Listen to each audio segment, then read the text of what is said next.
Hi guys! Magandang gabi. Welcome back po dito sa Gandara SRU. Dito na naman nga po ako para magatid ng latest update and fresh happenings patungkol po sa TVJ sa Itbulaga at sa loob at labas ng showbiz.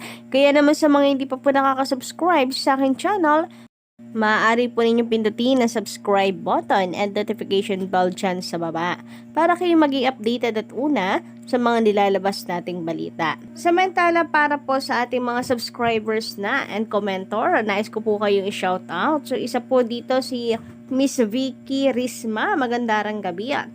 Sir Jaime Carlo, magandang gabi.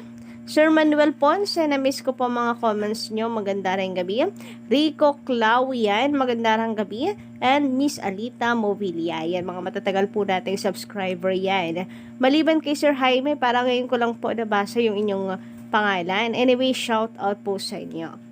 Samantala, simulan po natin ang atin pong update patungkol dito sa pinagmamalaki ni Procnoy na pagkakatrending daw ng hashtag boycott Itbulaga 1095. So sabi niya dito, trending sa buong bansa ngayon.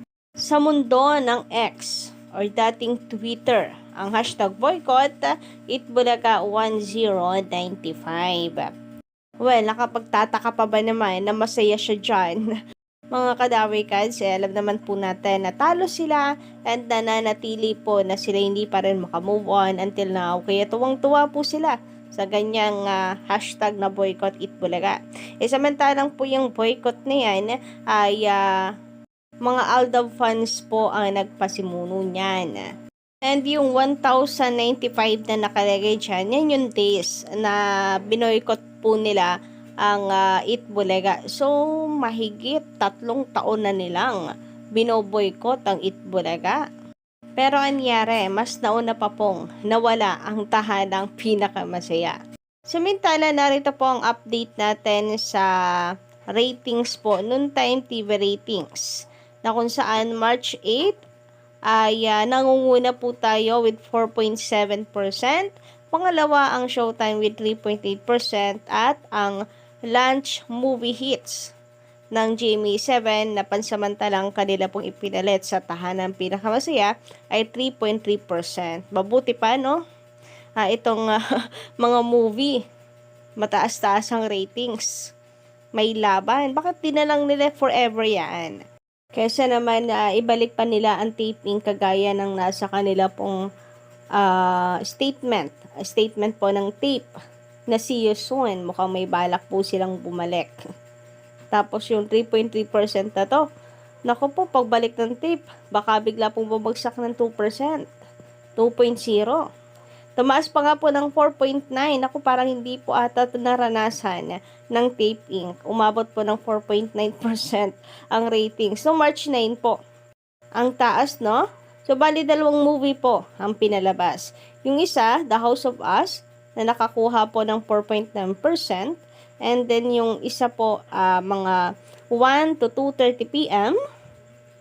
ay tunay na tunay 3.3% ang naging ratings. So nangunguna po ito pangalawa ang Showtime with 4.4% and 3.8% naman nananatili ang Showtime.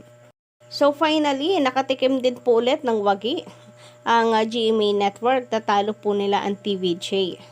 After po mawala ng tahanang pinakamasaya, nakabawi ang GMA Network sa ratings agad-agad. Yun nga lang ay ano po ito, movie ng ABS-CBN kay Catherine, The House of Us. Kaya siguro umabot ng 4.9%. Pero kung atin po ilatapat dito sa Kapuso Movie Festival na kung saan ay 1 to 2:30 p.m. po ang oras, panalo po tayo kasi 3.3 lang talaga yung sa lunchtime na movie hits nila na ito.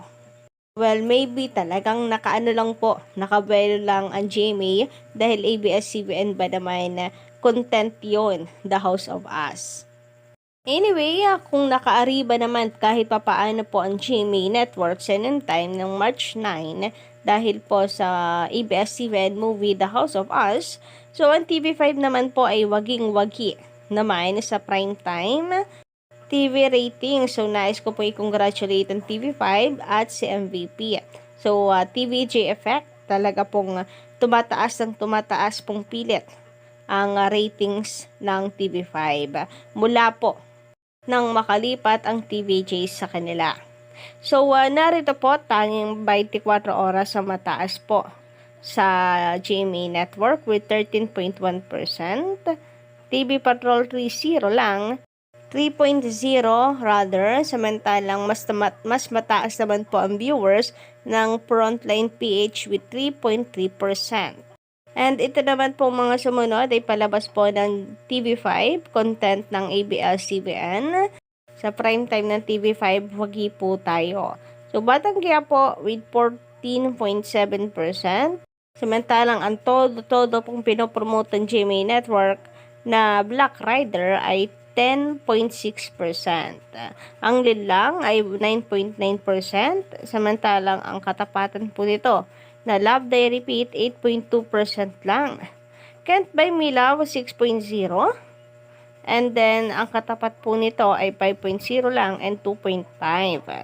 So, bale po sa report ng Lionheart TV ay naka 6.0 nga po ang Can't Buy Me Love, then 5.0 and 2.5 the rest po ng rating. So, talong-talo at tahob po sila. Ang malakas lang po sa kanila ay 24 oras pagdating po ng gabi ng prime time.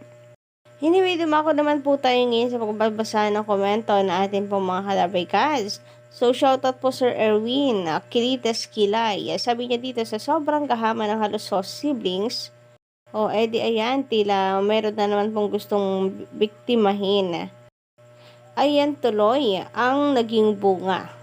Kung hinayaan lang nila muna yung gusto ng TVJ na makaabot ng 50 years, edi sana walang nangyari na off-air ngayon. Yes, sa huli kasi ang pagsisisi. So, wala na. Winalis nga daw po nila ang swerte. Akala nila malas po ang kanilang mawawalis sa first day nila. Yun pala, yung swerte ang nawalis nila. At tuloy na wala po ng bakas ng TVJ ang kanilang programa.